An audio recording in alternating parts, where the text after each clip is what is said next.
I actually noticed that my mic was turned off for like 2 minutes, so I'll start over. These life technical issues. Am I right, folks? Well, at least you can dub like a kung fu flick in the first 2 minutes if you want to. Um, Anywho, I'll start from the top. Um, so every single welcome to the show. This is Stories on Sunset, where I talk about um my concert journalism journey on the Sunset Strip. Um, I'm raising funds for all my favorite venues and mom and pop shops along Sunset Strip, Sunset Boulevard, um, from the from the Rainbow Bar and Grill all the way down to the Satellite in LA. And so you'll see all their GoFundMe's and their website and information and how to donate and all that good stuff. That's located beneath this video on YouTube. So donate to one, donate to some, donate to all, as I usually say, and help them out and help them get through this pandemic. And this is like my only way that I know how to give, because I gotta save funds for my fest that's happening in like 2 weeks in Colorado. So, or else I would pour all my money into them.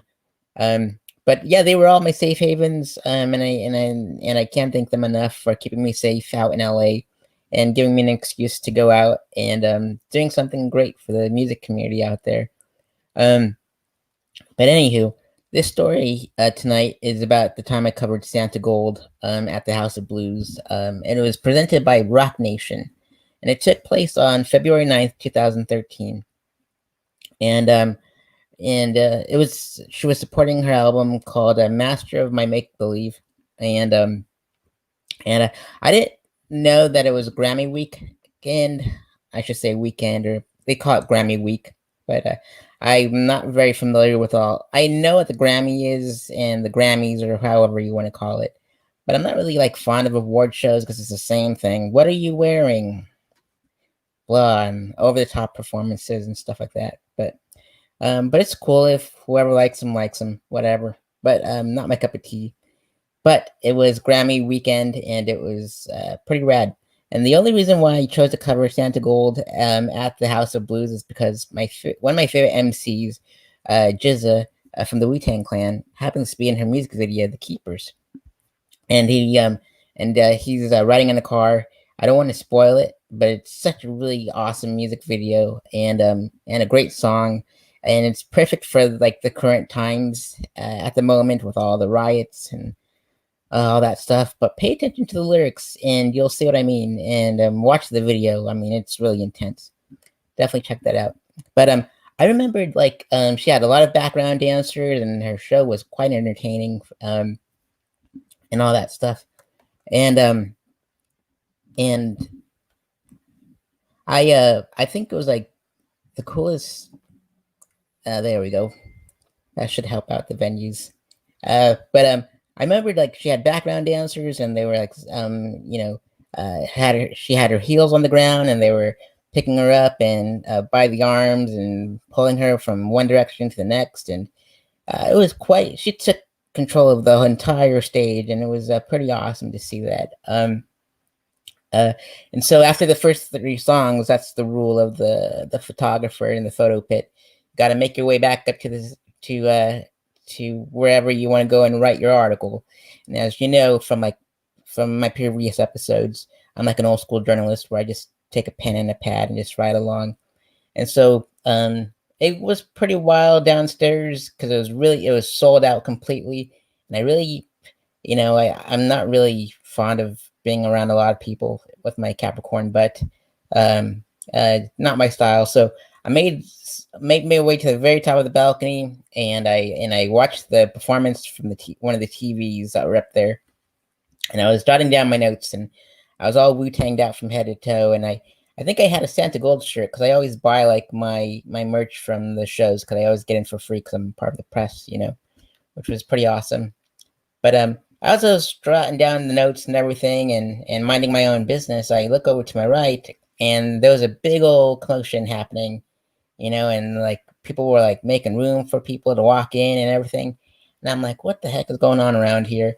And sure enough, I see Kelly Rowland drop by, and I see Beyonce like walk by, and they have like their own table and stuff. And then I see Jay-Z, and I'm like, wow, this is pretty awesome. This is Grammy week for sure at the House of Blues. I mean, I wouldn't have expected to see them at the Santigold show, but then again, Rock Nation was putting on the concert, so it was pretty cool. And I didn't know how to react after the show ended because like Jay Z was just standing there. I don't know what Kelly and Beyonce were doing, but I remembered Jay Z just standing like at the edge of the near the exit way, the doorway to the front uh, to the restaurant, and so yeah, all I did was nod. I'm like, that's all I could do. I was like, how's it going, Jay? You know, just a silent nod because I knew back then, like him Rockefeller signing ODB at the time, and the whole RZA thing, and then it turned out that Kanye, RZA, and Jay Z did a song together on "Watch the Throne." So I guess they buried the hatchet on that. So that was fantastic for them to bury the hatchet on whatever that commotion happened. But I I should have like said something, but we just had that cool nod, just like we do. I'm just like, I'm not gonna make a scene. Celebrities don't like when you make a scene around them. So that was like my only interaction. We just made eye contact, a nod, and I went to the front of the venue because they said, "All right, everyone, the show's over. But if you want, there's a free concert that's happening at the end of this show. So we're gonna escort everyone out and clean up this place a little bit, and we'll escort you back in. Whoever wants to come back in for the free show." And the free show ended up being B.O.B. and Trinidad James made an appearance. And that's a real crazy true story of my Hollywood days as a concert journalist. So I just ended up staying for a few of his songs because it was getting late, and I had to go back to the studio to write up the article.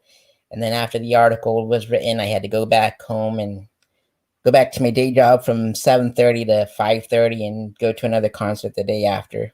I think it was another concert. Who knows? But it was just a storm of concerts. But sorry about the beginning of this show where I didn't have the mic on, so feel free to add an intro song to it, whatever.